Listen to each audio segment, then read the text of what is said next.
사무엘하 19장 말씀 함께 나누겠습니다. 사무엘하 19장 말씀은 다윗이 예루살렘으로 다시 돌아오게 되는 왕의 귀환, 그렇게 볼 수 있죠.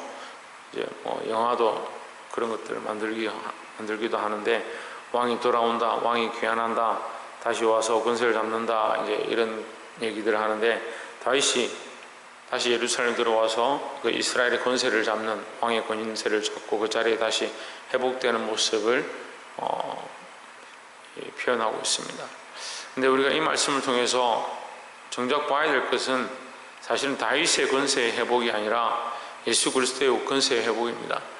예수 그리스도의 권세의 회복은 마지막 때에 심판의 권세로 나타나는데, 오늘 이 말씀을 통해서 또한 우리가 이 마지막 때 심판자로 오시는 그리스도로 말미암아 어떻게 될 것을 비유해 볼 수가 있는 겁니다.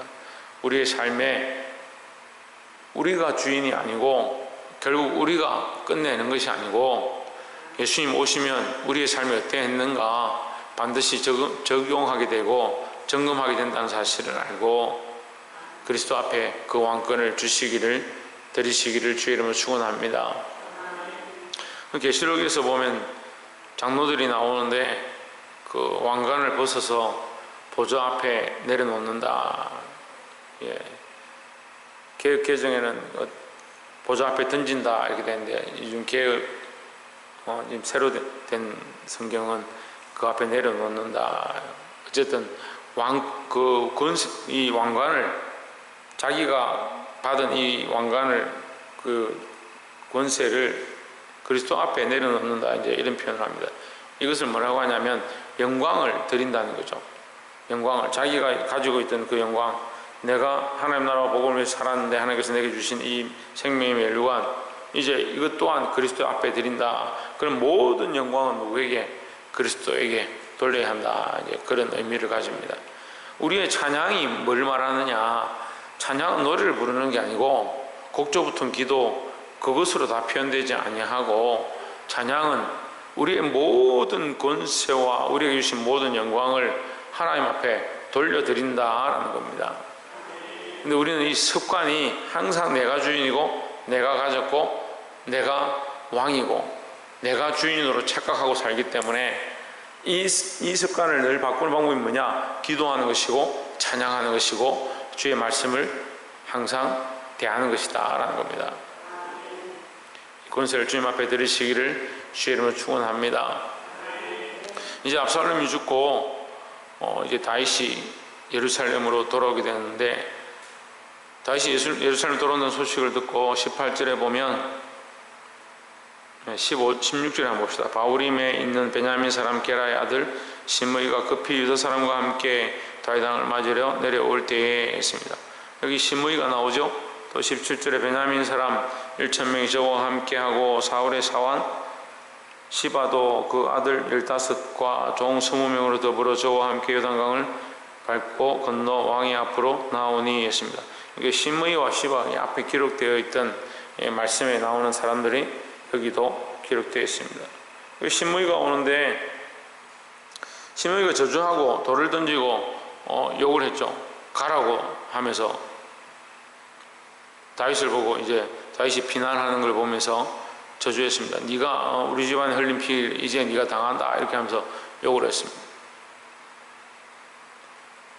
18절에 왕의 가족을 건너려 하여 왕이 선히 여기는 대로 서게 하려 하여 나룻배가 건너가니, 왕이 요단을 건너려 할 때 게라의 아들 시므이가 왕의 앞에 엎드려, 돌을 던지던 자가 이제 엎드려 있습니다. 19절에 왕께 고하되 내 주여 원컨대 내게 죄주지 마옵소서. 내 주 왕께서 예루살렘에서 나오시던 날에 왕의 종의 패역한 일을 기억하지 마옵시며 마음에 두지 마옵소서.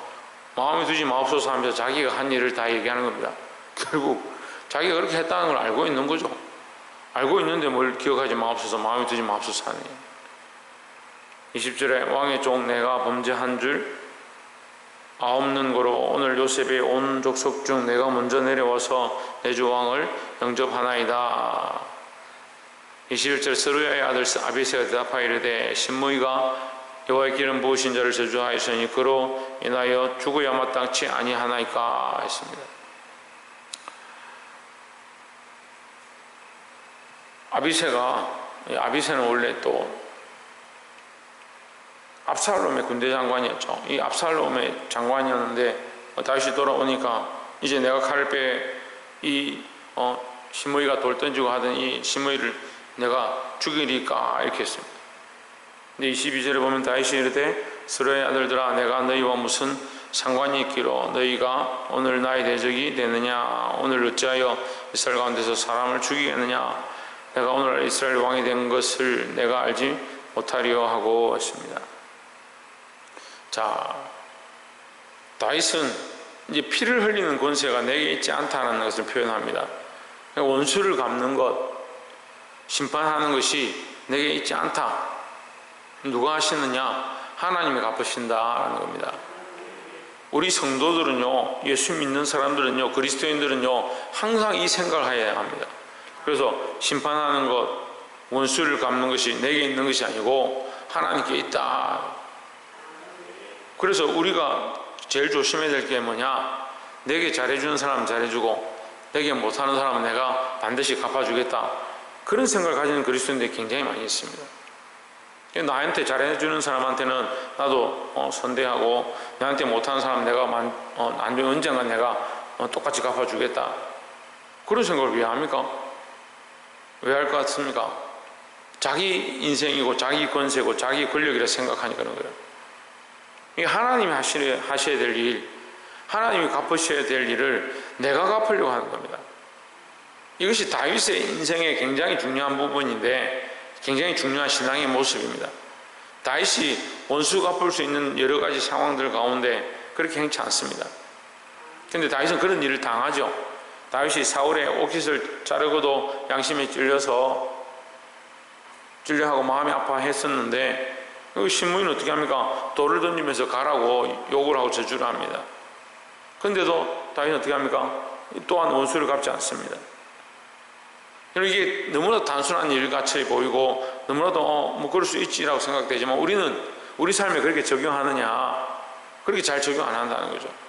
내 감정대로, 내 생각대로, 내 뜻대로 내가 원수 같고 내가 내 하고 싶은 대로 나에게 잘했느냐, 나에게 잘하지 못했느냐 사람을 나누는 겁니다. 원수 갚는 것이 우리의 권세가 아님을 우리가 인정하고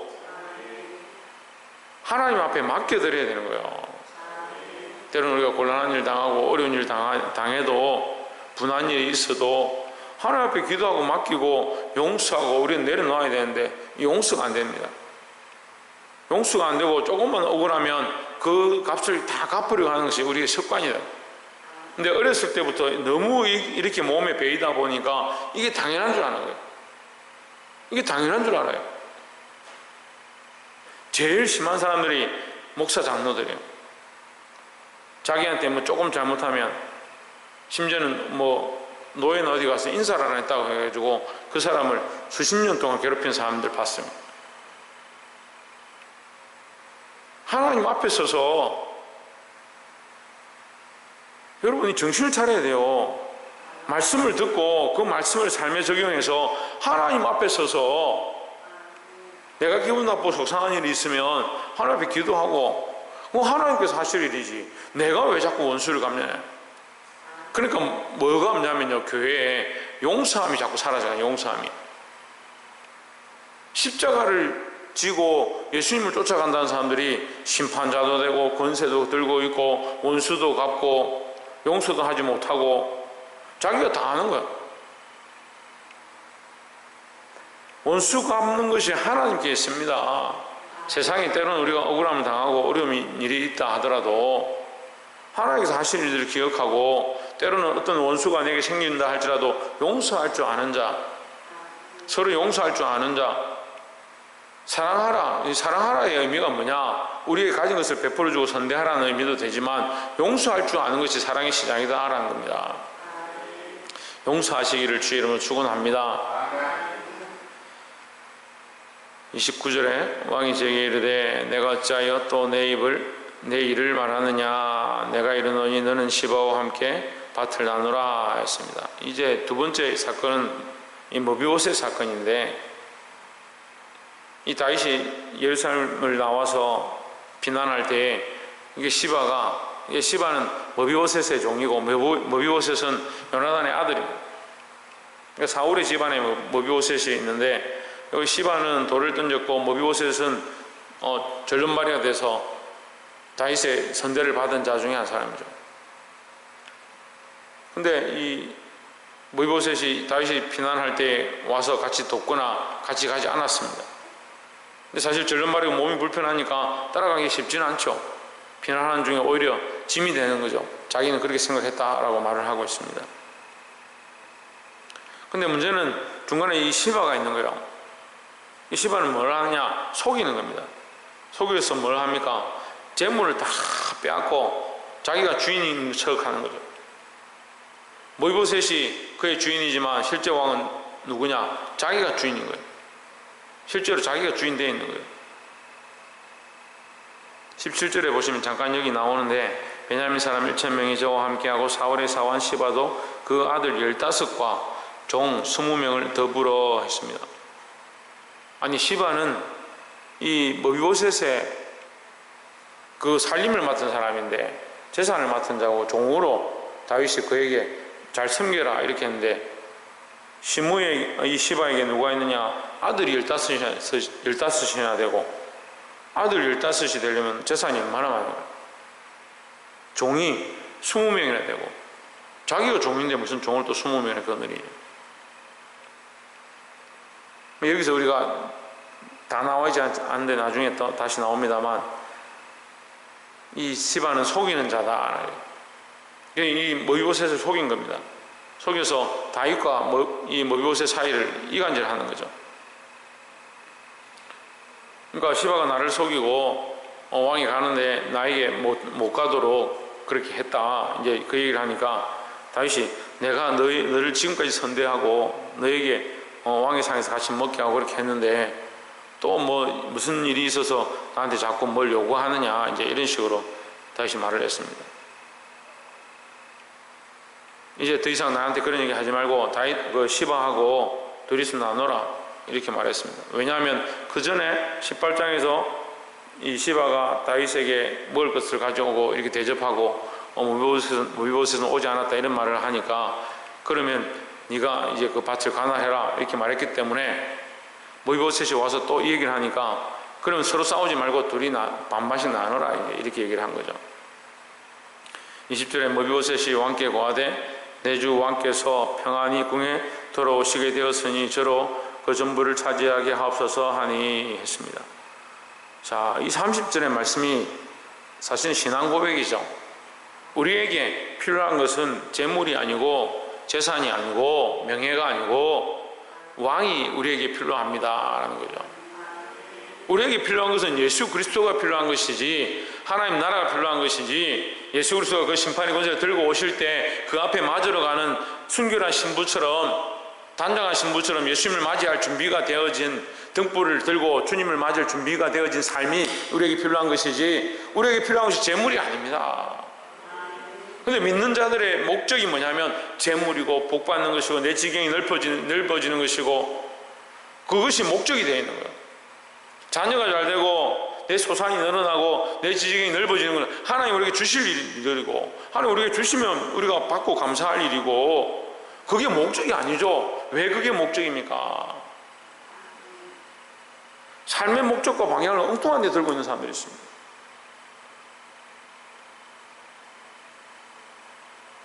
믿는 사람들은 최소한 이건 알아야 돼요. 하나님의 목적은 뭐냐? 하나님의 목적을 모르니까 나의 목적을 모르죠. 안 물어봅시다. 하나님의 목적이 뭡니까? 하나님의 목적은 뭡니까? 하나님의 목적이란 말 이렇게 물으면 어려우니까, 그럼 하나님의 뜻은 뭡니까? 하나님의 뜻은 뭐예요? 모든 사람이 구원을 얻는 거예요. 모든 인류가 구원에 이르게 하는 것이 하나님의 뜻입니다. 그 뜻을 이루기 위하여 예수 그리스도를 보내셨고, 많은 선지자를 보내셨고, 오늘 제자를 보내셨고, 또한 오늘날 우리를 보내기 원하신다라는 거죠. 근데 우리의 목적은 어디에 있습니까?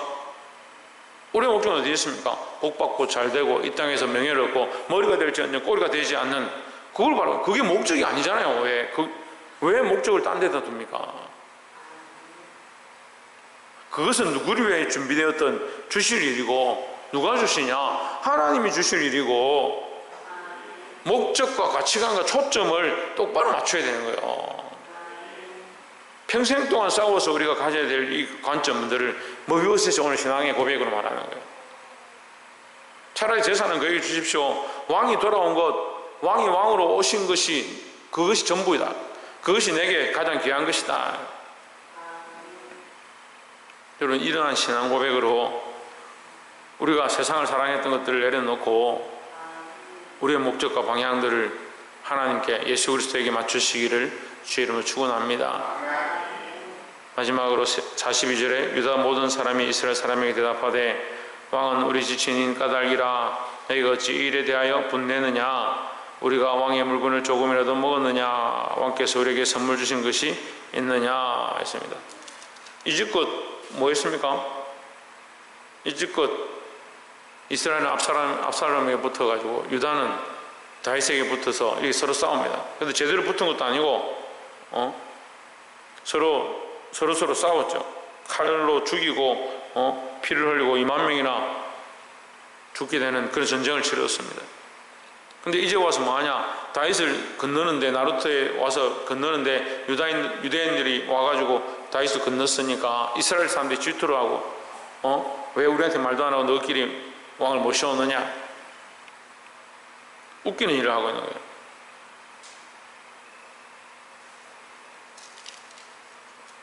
(43절에) 이스라엘 사람이 유다 사람에게 대답하여 이르되 우리는 왕에 대하여 10분을 가졌으니 했습니다.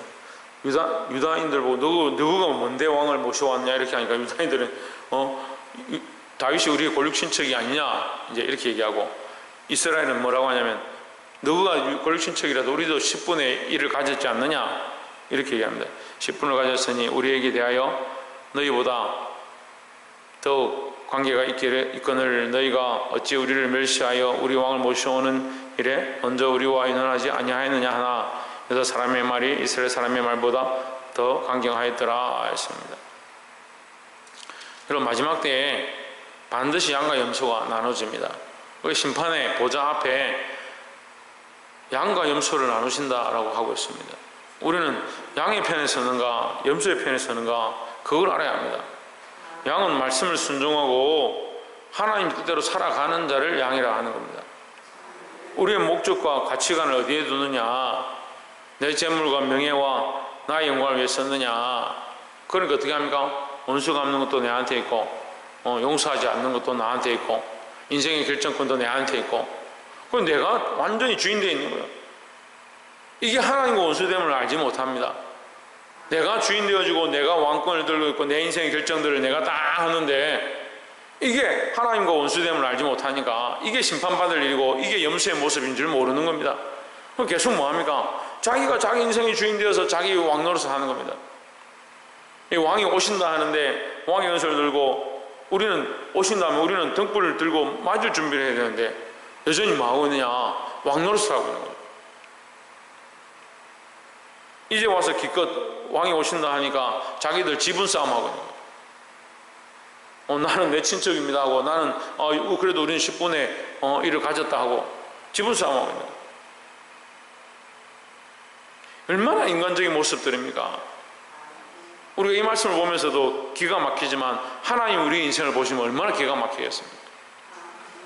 우리를 위해 다 내어주신 그리스도, 우리를 위해 다 내어주신 하나님의 그 마음, 우리를 구원하시고자 하고 우리를 향하신 그 사랑으로 가득한데 우리는 우리 인생에 하나님을 향한 사랑이 얼마나 있느냐? 자기를 위한 목적과 재물을 위한 목적과 자기 가정과 자기 자녀를 위한 목적들로 인생을 다 만들어버리고 점철해버려서 하나님을 위한 사랑이 없어요. 결국 다윗이 돌아오지만 그들 여전히 지분 싸움을 하는 것이지, 다윗을 정말 사랑하고 그를 향하신 하나님의 마음을 가지고 하나님을 섬기고자 하는 그런 마음으로 서 있는 게 아니다. 말씀을 맺겠습니다.